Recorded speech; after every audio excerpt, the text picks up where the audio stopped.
Bismillahirrahmanirrahim. Assalamu alaikum dear students. Today our topic from class 6th and the topic is here cytoplasm and the cell organelles. ये हमारा science का topic है बेटा और class 6 से related है। PTB की बुक है, पेज नंबर 7 है हमारा। और जो हमारा सेल के बारे में जो था टॉपिक वो हमारे पास, इसको हम पढ़ेंगे। आज हमारे पास जो इस चैप्टर का टॉपिक है वो है सेल ऑर्गेनल्स। साइटोप्लाज्म से हम फिर इसको रिलेटेड करते हुए चलेंगे ताकि हम न्यूक्लियस पे इसको जाके एंड करें। हमारे पास 5 चीज़ें इसमें दी हुई हैं। जो हमारे पास तीसरे नंबर पे थी वो थी साइटोप्लाज्म। साइटोप्लाज्म हमने परसों पढ़ी थी। और जेली लाइक मटेरियल जो था present inside the cell membrane होता है और ये बिल्कुल मादा होता है, बिल्कुल जैसे कि मैंने आपको परसों भी बताया था, जैसे कि आप एलोवेरा के अंदर से एक जेल सा निकलता है, बिल्कुल इसी तरह ये भी होता है।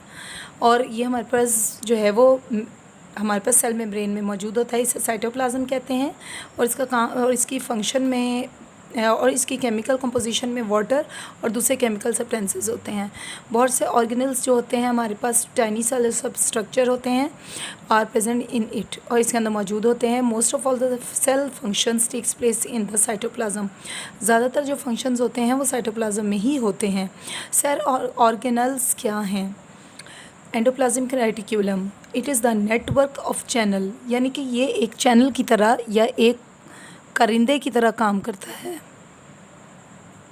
चैनल की तरह, जैसे टीवी पे एक चैनल चलता है, बिल्कुल इसी तरह नेटवर्क कहते हैं काम करने का तरीका करने के लिए, यानी कि काम करने वाले कारिंदे जो होते हैं इस तरह काम करता है। The movement of the material in the sale tax place through the endoplasmic reticulum. इसे उर्दू में भी एंडोप्लाज्मिक रेटिक्यूलम बोलते हैं। और ये सेल के अंदर जो है वो मुख्तलिफ़ किस्म के काम सर अंजाम देता है। इसके बाद बेटे दूसरे नंबर पे आ जाता है माइटोकॉन्ड्रिया। माइटोकॉन्ड्रिया जो होता है उसका क्या काम होता है?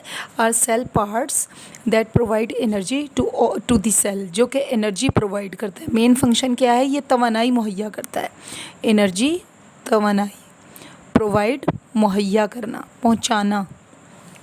इसके बाद आ जाता है क्लोरोप्लास्ट। हमने कल ये भी यहाँ पे भी पढ़ा था, जो हमारे पास प्लांट सेल था उसमें क्लोरोप्लास्ट मौजूद होता है। ये ग्रीन कलर का पिगमेंट होता है, मादा होता है।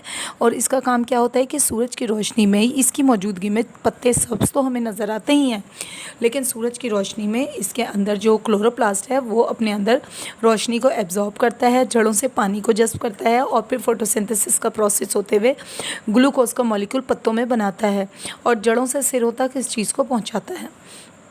Chloroplast are the part of the plant cell that contain the chlorophyll. और जिसकी वजह से ये ग्रीन कलर के नज़र आते हैं वो पिगमेंट का नाम है क्लोरोफिल। जिस जगह पे ये मौजूद है उसे क्लोरोप्लास्ट कहते हैं। कौन मौजूद है? क्लोरोफिल, ये ग्रीन कलर का पिगमेंट, जिसकी वजह से सारा ही स्ट्रक्चर ग्रीन नज़र आता है।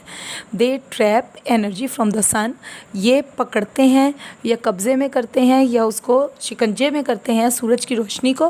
Plant use the energy to make food, और प्लांट इसके ज़रिए से अपनी ग़िज़ा बनाते हैं। ये आप सबको पता है कि फोटोसिंथेसिस का अमल पत्तों में होता है। इसके बाद आ जाता है बेटा वैक्यूल। प्लांट्स में ये बहुत बड़ा होता है as compare to human beings.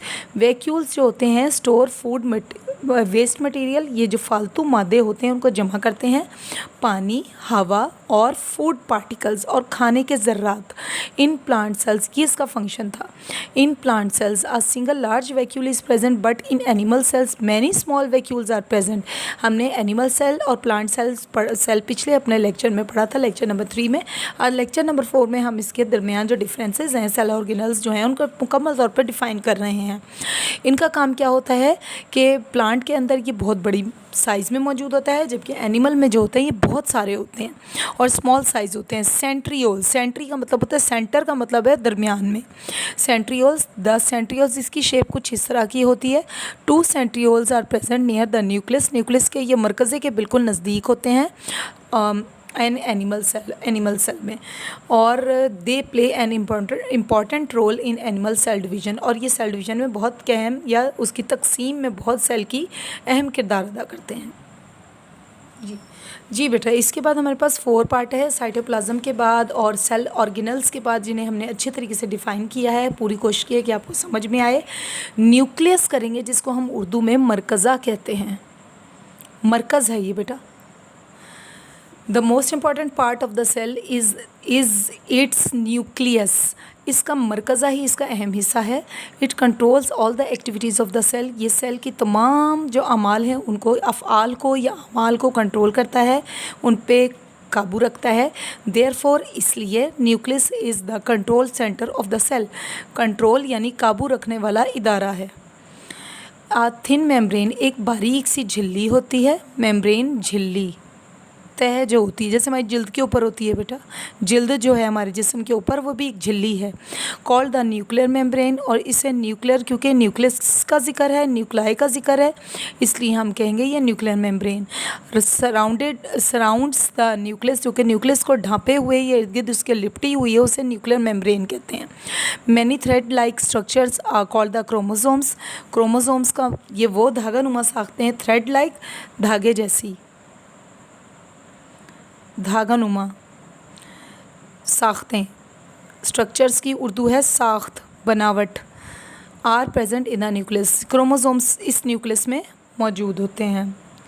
अब आप देखें क्रोमोसोम्स क्या काम करते हैं। Chromosomes pass on the characteristics of the cell to the new cells. जो कि खसूसियात एक माँ में होती हैं वही खसूसियात बच्चे में भी पहुँच जाती हैं। ये इस चीज़ में बयान किया गया है कि जो कैरेक्टरिस्टिक्स सेल की हैं वो न्यू सेल में मौजूद होती हैं। The number of the chromosomes is fixed in every cell. हर सेल में इसकी मिकदार या तादाद जो है मखसूस होती है। Human cells are the 46 chromosomes. और ह्यूमन सेल में जो है वो 46 क्रोमोसोम्स होते हैं, यानी 46 यानी 46।